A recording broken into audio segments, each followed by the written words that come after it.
नमस्कार दोस्तों, आज हम बात करेंगे पांडवों का जन्म के बारे में। पांडवों का जन्म महाभारत कथा में महत्वपूर्ण है। यह कथा महाभारत के आदिकांड, जिसे जन्म कांड भी कहा जाता है। धृतराष्ट्र जन्म से ही अंधा था, इसलिए पांडु को हस्तिनापुर का राजा बनाया गया। इससे धृतराष्ट्र को हर समय अपनी नेत्रहीनता पर क्रोध आता और पांडु से घृणा करते थी। कुछ ही समय में पांडु ने पूरे भारतवर्ष को जीतकर कुरु राज्य की सीमा को यवनों के देश तक बढ़ाया। राजा पांडु एक बार अपनी दोनों पत्नियों कुंती और माद्री के साथ वन में गए। वहां उन्हें एक मृग का मैथुन करते देखा गया। पांडु ने तुरंत उस मृग को अपने बाण से मार डाला। मरते हुए किंदम ऋषि ने पांडु को शाप देते हुए कहा, राजन, इस संसार में तुम्हारे समान क्रूर व्यक्ति कोई भी नहीं होगा।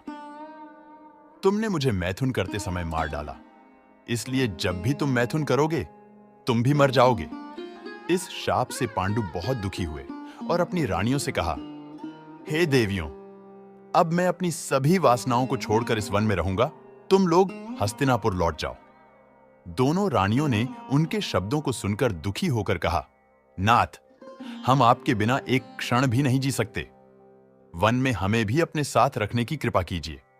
पांडु ने उनका अनुरोध मानकर उन्हें वन में अपने साथ रहने दिया। राजा पांडु ने उसी समय अमावस्या के दिन ऋषि मुनियों को ब्रह्मा के दर्शनों के लिए जाते देखा। उन ऋषि मुनियों ने अपने आप को साथ ले जाने का आग्रह किया।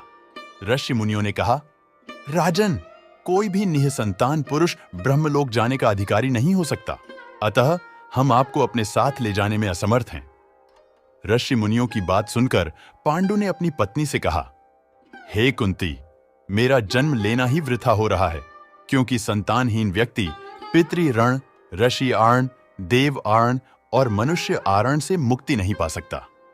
क्या तुम मेरी पुत्र प्राप्ति में मदद कर सकते हो?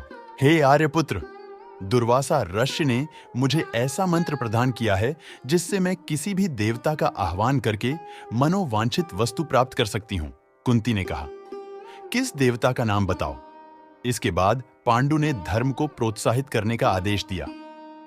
धर्म ने कुंती को एक पुत्र दिया जिसका नाम युधिष्ठिर था। बाद में पांडु ने कुंती को वायुदेव और इंद्रदेव को 2 बार बुलाने का आदेश दिया। वायुदेव से भीम और इंद्र से अर्जुन पैदा हुए। तब पांडु की आज्ञा से कुंती ने माद्री को वह मंत्र दीक्षा दी। माद्री ने अश्विनी कुमारों को बुला लिया, जिससे नकुल और सहदेव पैदा हुए। पांडु माद्री के साथ एक दिन वन में सरिता के तट पर घूम रहे थे।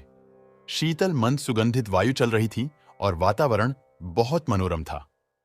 माद्री का कपड़ा अक्सर हवा में उड़ गया। पांडु को इससे गुस्सा आया। माद्री के समझाने और इनकार करने पर भी वे मैथुन में प्रवृत्त हुए, जिससे किंदम ऋषि के शाप से उनकी मृत्यु हो गई। माद्री ने स्वयं को इसके लिए दोषी ठहराया और पांडु के साथ सती हो गई। लेकिन कुंती अपने पुत्रों को पालन पोषण करने के लिए हस्तिनापुर लौट आई। वहां रहने वाले ऋषि मुनि पांडवों को राजमहल छोड़कर आ गए। ऋषि मुनि तथा कुंती के कहने पर सभी ने पांडवों को पांडु का पुत्र माना और उनका स्वागत किया। धन्यवाद। ऐसी पौराणिक कथा सुनने के लिए चैनल को लाइक, शेयर और सब्सक्राइब करें। धन्यवाद।